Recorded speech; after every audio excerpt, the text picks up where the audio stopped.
मैं पूछता हूं कि अगर 4 ईयर साइकिल सच है तो हर साइकिल में ऑल टाइम हाई बनने में 366, 266, 511 और -14 दिन क्यों लगे?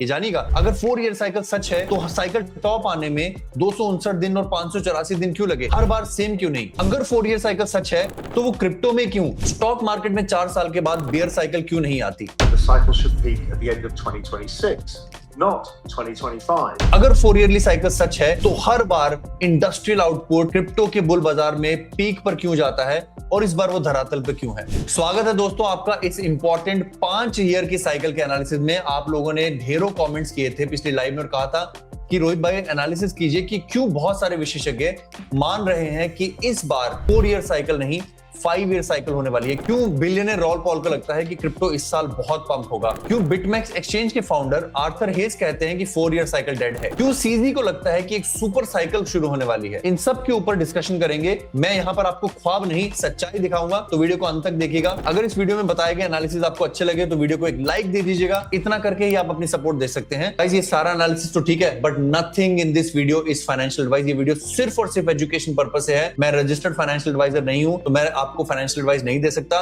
Please do your own research and this is not a financial advice. Let's go back to the video. दोस्तों ये पिछली 4 हाल्विंग साइकिल्स हैं। हर बार हाल्विंग डेट के बाद न्यू ऑल टाइम हाई बनने में अलग दिन लगे। 2012 की हाल्विंग साइकिल के बाद 366 दिन लगे नया ऑल टाइम हाई आने में। 2016 की हाल्विंग साइकिल के बाद 266 दिन लगे नया ऑल टाइम हाई बनाने में। 2020 के कोविड के बाद केवल 144 दिन लगे नया ऑल टाइम हाई बनाने में। और 2024 में तो हद हो गई जब हाल्विंग होने से पहले ही उस साइकिल का नया ऑल टाइम हाई बन गया।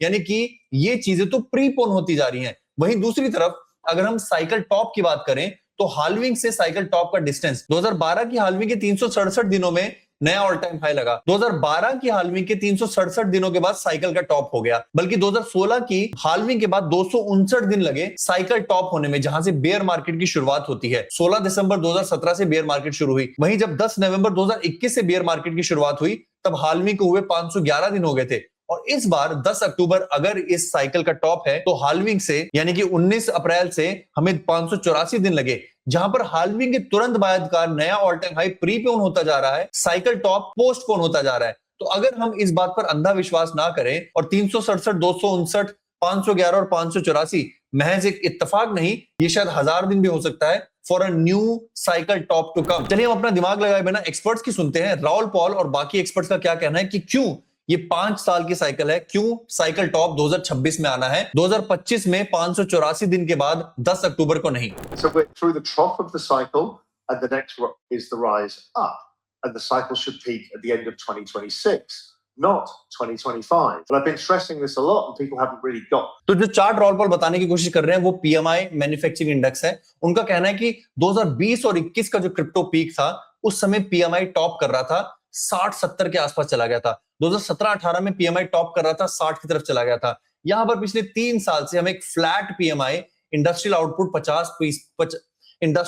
50 पॉइंट से ऊपर गया ही नहीं है। How can 2025 be the cycle top? Raoul Pal ने 5 साल की साइकिल के पीछे एक और तर्क दिया था कि उन्होंने कहा था कि बिटकॉइन 1,30,000 तब तोड़ेगा जब मैकडी और आरएसआई ऊपर जाएंगे, और ऐसा होने पर जब मैकडी बढ़ेगा और आरएसआई 68 के ऊपर जाएगा, ऐसा होने पर $1,30,000 के क्रिटिकल लेवल को तोड़कर बिटकॉइन 1,88,000 जाएगा। इसकी पड़ताल हमने की है। अगर आप वीकली टाइम फ्रेम पर देखें तो आप देखेंगे कि जुलाई और अक्टूबर के टॉप के समय स्टोकेस्टिक आरएसआई भी वीकली पर टॉप हो गई थी और एक्चुअली वो नीचे जानी शुरू हुई थी। अब इस समय स्टोकेस्टिक आरएसआई 36 पर है। रॉल पॉल अगर सही है तो बिटकॉइन के $1,00,000 जाने तक स्टोकेस्टिक आरएसआई हो सकता है कि 50 तक आ जाए और 1,30,000 जाने पर स्टोकेस्टिक आरएसआई 68 हो जाए। और अगर वो 68 ब्रेक कर देती है तो यानी कि अगला टारगेट 2026 का 1,88,000 है एज पर राहुल पॉल। तो राहुल पॉल ने इंडस्ट्री आउटपुट, लिक्विडिटी और स्टोकेस्टिक आरएसआई का हवाला देते हुए कहा है कि पीक 2026 में आएगा। हालांकि मैं राहुल पॉल की कुछ बातों से एग्री नहीं करता हूं। उन्होंने ये भी कहा है कि इस साल 30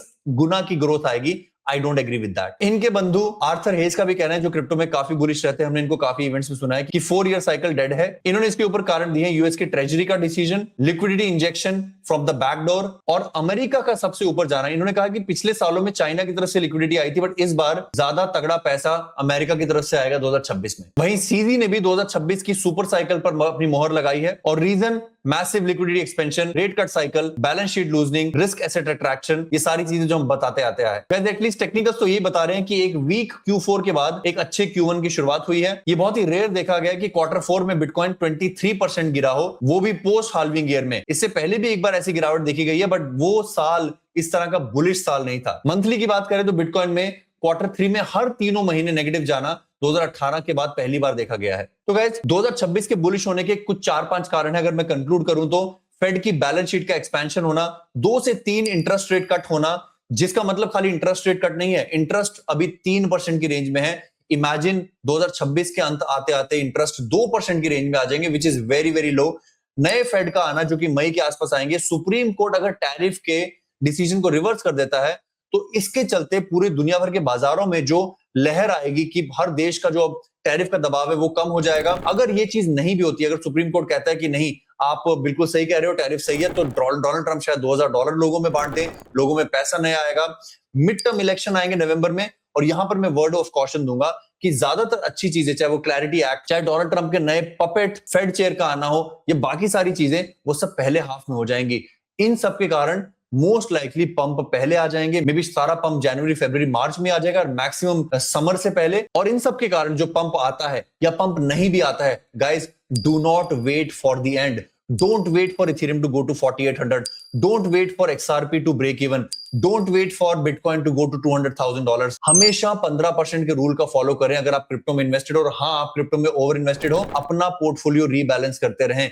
बिटकॉइन खरीदें, यूएस स्टॉक खरीदें, शिट कॉइन्स को हर बहाने के साथ निकालते रहें, इंडियन स्टॉक्स खरीदें, और अगर आप फिर भी ऑल्ट कॉइन खरीदना चाहते हो तो थोड़ा कैश अपने पास रखो, क्योंकि कैश है तो ऐश है। कैश नहीं रखोगे तो ऑल्ट कॉइन्स को हाई प्राइसेस पे खरीदते रहोगे। अगर ऑल्ट कॉइन्स खरीदने ही है तो कैश साइड में रखो, बिटकॉइन के 200 वीक्स मूविंग एवरेज जाने का वेट करो और तभी ऑल्ट कॉइन्स खरीदो। And most importantly rule of 50-30-15-5 follow करो। पीछे लिखा हुआ है, अगर नए हो नहीं पता तो कमेंट में पूछ लो, कोई ना कोई आकर आपको बता देगा, क्योंकि दसियों हजार लोग 50-30-15-5 से अपना जीवन सुधार चुके हैं।